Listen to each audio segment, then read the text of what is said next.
दोस्तों,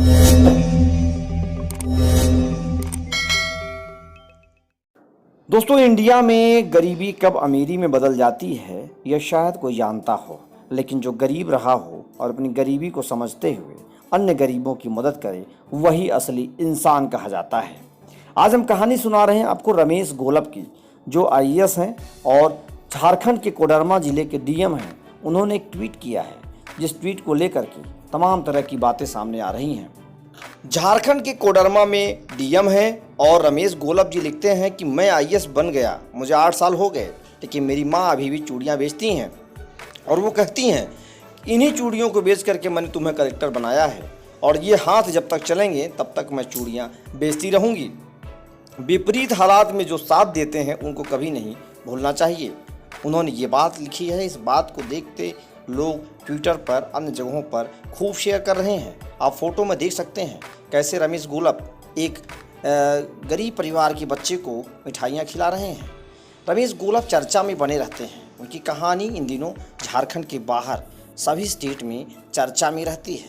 दरअसल उन्होंने गरीबी को जिया है और जो गरीबी को जीता है और अमीरी आने पर भूलता नहीं है, उसको लोग याद रखते हैं।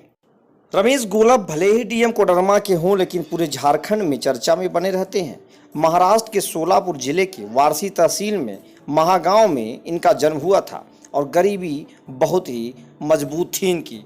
कुछ लोगों के जीवन में गरीबी इतनी विकट होती है वो ख़त्म नहीं होती है, लेकिन आज रमेश घोलप चर्चा में हैं। इनका कहना है कि माँ घर चलाने के लिए गांव में घूम घूम कर चूड़ियाँ बेचती थी। रमेश भी 10 साल के छोटे थे और मदद के लिए चूड़ियाँ बेचने निकल पड़ते थे। चूड़ियाँ बेचकर कुछ पैसे इकट्ठा हो जाते तो, लेकिन वे घर के राशन की जगह नशे की लत के शिकार पिता की शराब में खर्च होते थे। ये कितनी दुखद भरी कहानी है एक ऐसे आईएएस की, जो बता रहा है कि लत में, नशे में उनके पिता उस चूड़ियों से इकट्ठे हुए पैसे को भी खत्म कर देते थे। बोर्ड इम्तहान से 1 माह पूर्व पिता का निधन हो गया। रमेश ने अपनी भावनाओं को समेटकर परीक्षा के लिए लगन से मेहनत की और 88% से अधिक अंक इन्हें प्राप्त हुए। दरअसल रमेश घोलप जैसे भारत में तमाम आईएएस हैं, लेकिन वो अपनी चीज़ों को भूल जाते हैं, उन्हें बताने में गुरेज होता है। लेकिन आज रमेश घोलप चर्चा में हैं। इन्होंने कहा वर्ष 2011 में उन्होंने पुनः लोक सेवा आयोग की परीक्षा दी और 227वें रैंक स्थान पर सफल हुए। उन्होंने अपने कौशल का परिचय महाराष्ट्र के सिविल सेवा परीक्षा में भी दिखाया और पहला मुकाम उन्हें हासिल हुआ। महाराष्ट्र में इन्होंने सिविल सेवा में टॉप किया था।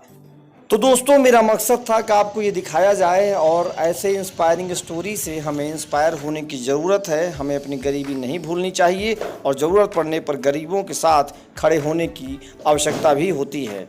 अगर ऐसा नहीं करते हैं तो आप अपनी गरीबी के साथ अन्याय करते हैं, साथ ही साथ आप समाज में एक अच्छा संदेश भी नहीं दे पाते हैं। अगर आपको ये वीडियो रमेश घोलप का अच्छा लगा हो तो आगे ज़रूर बढ़ाइए, चैनल को सब्सक्राइब करना नहीं भूलिए। लगातार ऐसी जानकारी आपको मिलती रहेगी। धन्यवाद, नमस्कार, जय हिंद, जय भारत।